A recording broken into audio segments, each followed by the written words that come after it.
A Volkswagen dealer in Indiana listed an ID Buzz earlier this year in the low 40,000s. That same van wore a window sticker north of $60,000 when it rolled off the truck. $15,000 in discounts, stacked and advertised in public. On the van, every magazine spent 2 years calling the most charming thing on four wheels, and it still sat on the lot. So why won't anybody take the money? Because one van on this list carries a discount for a reason that should stop you cold before you sign anything. What you save at the desk on that one can cost you triple the day you try to sell it. These are the 12 vans nobody wants right now, and what that discount is actually telling you. There are rows of vans parked along the back fences of dealerships from Florida to Oregon that won't move at any price the sales manager can justify. Some of them are electric. Some are riding on a chassis your neighbor drove to work in 1998. A few are genuinely good vehicles that got priced into a corner, and telling those apart from the traps is the entire game. We start at 12. Number 12, the Chrysler Voyager. Walk into a Chrysler showroom on a Saturday morning and the Voyager is the van in the newspaper ad with the low number next to it. It's a Pacifica with the good parts removed. One engine, one trim,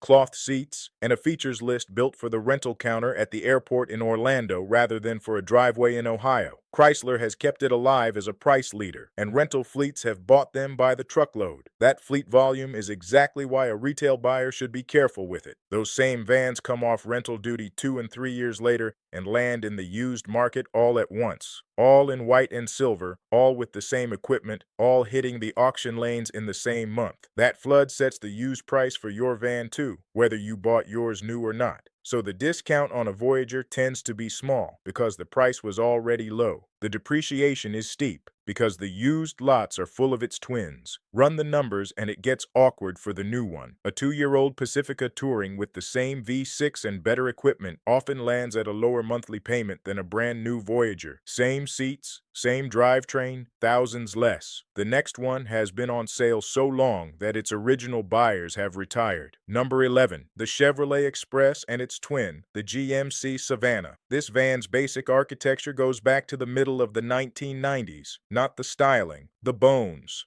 General Motors has kept building it because plumbers, electricians, church congregations, and ambulance upfitters keep buying it, and because a body shop in any small town in America can fix one without calling for a specialist. There's real honesty in that. Parts are cheap and sitting on the shelf at every auto store in the country. Nothing about it is clever, which means very little about it can fail in a clever way. Ask anybody who has run 1 to 300,000 miles hauling ladders, but sit in one after driving anything built in the last decade, and the compromise announces itself before you leave the lot. The driver aids that come standard on a $28,000 sedan simply aren't there. Fuel economy is what you'd expect from a heavy steel box with a big V8 pushing it down the interstate at 70. Then there's the pricing problem. The fleet buyers who order these 300 at a time get numbers a retail customer will never see, which means the man buying one van for his business is often paying close to the figure on the glass for a design older than the salesman. If you need a work van and you plan to keep it until the odometer stops mattering, it's a defensible buy. If you're shopping for something to carry grandchildren to the lake, this is a heavy, thirsty way to do it. Number 10,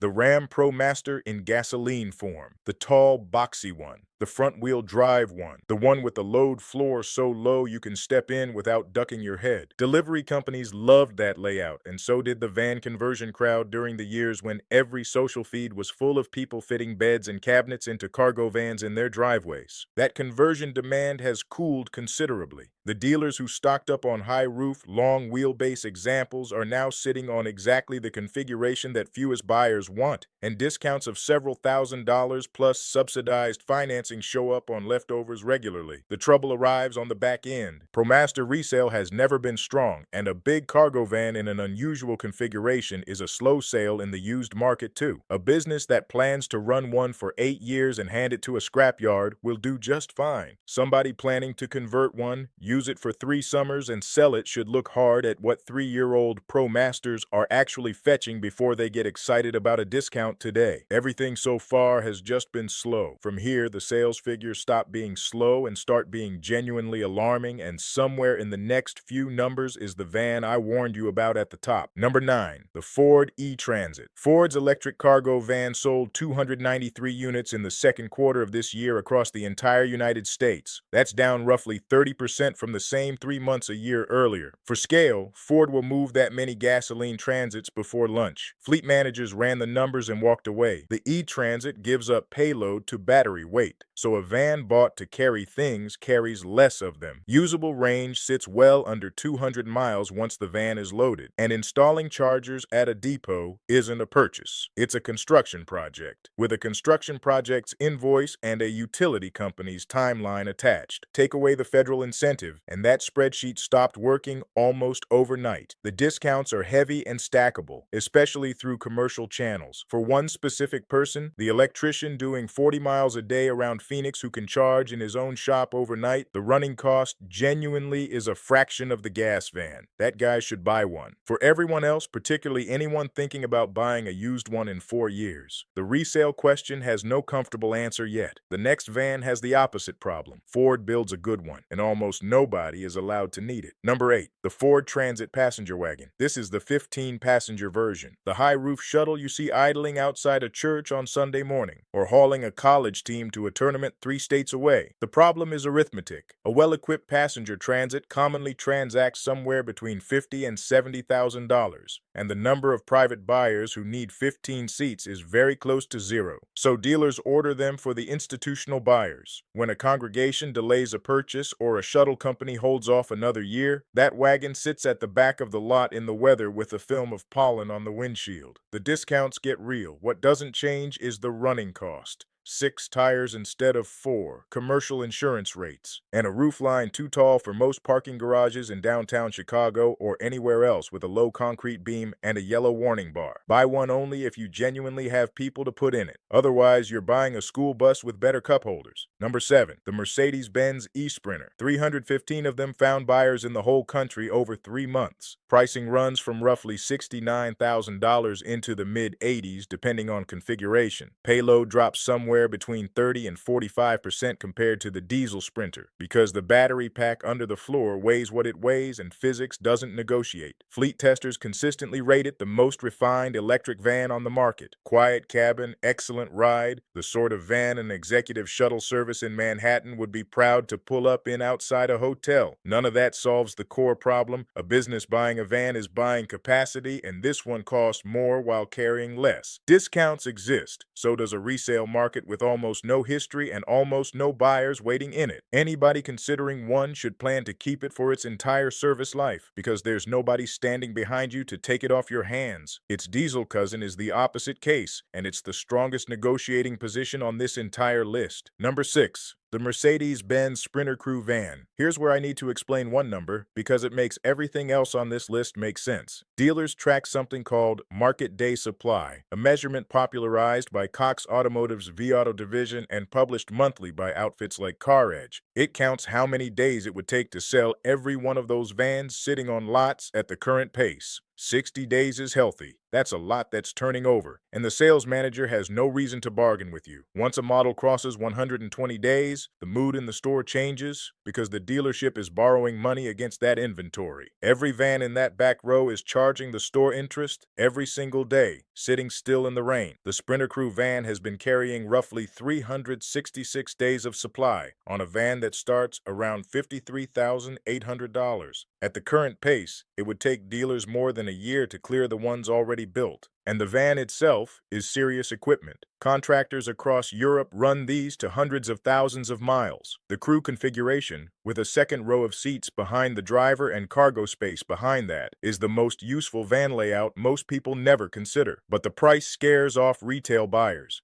and the service side scares off the rest. Sprinter work goes to commercial-focused dealers, of which there are far fewer than regular Mercedes stores, and diesel maintenance on a modern emission system isn't a small annual number. A retail buyer looking at a Sprinter needs a mechanic lined up before they need a payment lined up. If you have that mechanic and you can use the layout, 12 months of inventory means the sales manager will listen to almost any reasonable offer you care to make. If this breakdown is useful to you, take a second and subscribe. I go through what's actually sitting on dealer lots every week and what it means for people spending their own money. Now let's get to the ones where the discount stops being an opportunity. Number 5. The Ram ProMaster EV, 110 units in a quarter. That's not a typo, and it's not one region's figure. That's the national total for an electric van from one of the largest truck makers in America. Fleet testers actually liked it. It charges faster than most of its rivals. The cargo area is wide, the load floor is low, and drivers who spend 10 hours a day climbing in and out of a van notice those things by the second week. But real-world range lands somewhere around 160 to 170 miles. Pricing starts near $69,000. And in that same 3-month window, Rivian's commercial van delivered 4,000 units into a single customer's operation. When one competitor outsells you by a factor of 36, the discount on your hood isn't a promotion. It's the market speaking in the plainest language it has. That's a van that failed in the market. The next one failed before the market ever got a proper look at it. Number 4. The Chevrolet BrightDrop. This is the cautionary tale of the whole list. General Motors built a purpose-designed electric delivery van at the Ingersoll plant in Ontario, put serious money behind it, and then watched the orders fail to arrive. Around 1,500 sold in a full year, against roughly 12,600 Ford E-Transits and more than 13,000 Rivian delivery vans over the same stretch. At one point, trade reporters photographed rows of unsold BrightDrop vans parked in lots near Flint, Michigan, sitting in the snow and waiting for dealers who weren't buying. General Motors has since discontinued the model, and sales in the most recent quarter fell about 65% to 460 units. Now they're being discounted hard, and this is the exact moment a buyer needs discipline. This is a heavily software-dependent vehicle from a program the manufacturer has already shut down. Warranty obligations remain, but the questions that actually matter over 10 years, who pushes the software updates, who stocks a battery module in 2032, what a used one is worth to the next owner, all have the same answer right now, which is that nobody knows. A discount on a discontinued vehicle is not a discount. It's a prepayment on the depreciation you're about to absorb. Everything from here is a van a normal family might actually shop for, which is where the money starts getting personal. Number 3. Leftover Chrysler Pacifica plug-in hybrids. Chrysler dropped its plug-in hybrids for the 2026 model year. The gasoline Pacifica carries on, but the plug-in version is finished, and every unsold plug-in on a dealer lot became an orphan the day that announcement landed. Discounts have since piled on top of discounts. Two things happened at once. The federal purchase credit that made these attractive expired on the 30th of September 2025, which pulled thousands of dollars straight out of the arithmetic, and a discontinued powertrain is a harder sell to the next owner. No matter how well it drives on the road today, the van itself is good. It's quiet. It holds 7. And for anybody whose daily driving fits inside the electric range, it'll go weeks without visiting a gas station. But that only works if you can plug it in at your own house overnight. A plug-in hybrid parked on a street or in a condo garage with no outlet anywhere near the space is simply a heavier minivan that gets worse fuel economy than the standard one. So the honest verdict splits in two. This is a fine buy for somebody with a garage outlet who keeps vehicles 10 years, and a poor one for anybody who trades every 3. Which brings us to the van I warned you about at the start. This is the one where the money you save comes back out of your pocket 3 times over. Number 2. Leftover Class B camper vans. This is where the biggest dollar figures on the entire list live, and where the most retirement money is currently disappearing. Walk an RV lot in Florida or Arizona right now, and you'll see rows of Class B camper vans. The Sprinter and Transit and ProMaster conversions, with the beds and the little wet baths and the awnings, wearing model year badges that are 1 and 2 years stale. New RV inventory has has been averaging 150 to 180 days on the lot, against 45 to 60 before the pandemic. Late last year, according to industry inventory tracking, more than $3.5 billion of unsold prior year RV stock was still sitting at dealers. 15,000 off is routine on these. 30,000 off a 2-model-year-old leftover happens. But look at what happened to the people who bought during the boom. Class B buyers from the 2020 to 2022 years are seeing 35 to 45% depreciation in 3 years, and plenty of them are underwater by $60,000 to $100,000 right now. Run the financing and it gets worse. A $175,000 camper van financed at 8.5% over 15 years costs about $1,700 a month. By the time it's paid off, you'll have handed over more than $300,000 for a vehicle worth a fraction of that. That's the triple I mentioned at the top of this video. Save $15,000 at the desk, lose $100,000 at the far end. And if the camper van life is the plan, and for a lot of people watching this, it genuinely is a good plan. Here's the move. Buy the 3-year-old one from a private seller who already ate the first 40%. Same van, same road trips, same sunrise outside the same window in Utah. $100,000 still sitting in your account, which brings us to the van with the biggest advertised discount in America right now. Number 1, the Volkswagen ID buzz. Volkswagen spent years teasing an electric microbus, and when it finally arrived, dealers were adding markups of $35,000 over sticker. A handful of listings briefly touched 6 figures. People wanted this van badly. Then reality showed up. It opened above $60,000. It delivers 234 miles of range in rear-drive form. It's built in Germany and exposed to tariffs, and the federal credit that made the price survivable disappeared. Volkswagen skipped the 2026 model year entirely, paused sales in the United States, and told dealers to clear out the 2025 stock before a revised version returns. First quarter sales fell to roughly 1,200 vans, down about 35%. Discounts have topped $15,000 once dealer money and factory bonuses are stacked, and that Indiana listing landed in the low 40,000s. And this is the one on the list where the discount might genuinely be worth taking. Below $50,000, with a Charger in your own garage and a plan to keep it a decade, you're getting the only vehicle in America that captures what a 1967 microbus felt like, with airbags and air conditioning and a heated steering wheel. The catch is resale on a model the manufacturer paused, which is a coin flip nobody can call yet. Step back from all 12, and the same 3 forces are behind every one of them. The first is that federal support ended on the 30th of September 2025, and every electric van here was priced on the assumption that it wouldn't. When several $1,000s leaves the equation overnight, a van that penciled out becomes a van that doesn't, and the ones already built at the factory gate become somebody's problem. The second is that most of these were never built for you. Cargo vans are sold to fleet managers who buy on a spreadsheet in an office park, and when the spreadsheet says no, there's no emotional buyer waiting to rescue the inventory the way there is with a sports car in a showroom window. The third is model year orphaning. Chrysler dropped the plug-in. General Motors ended BrightDrop.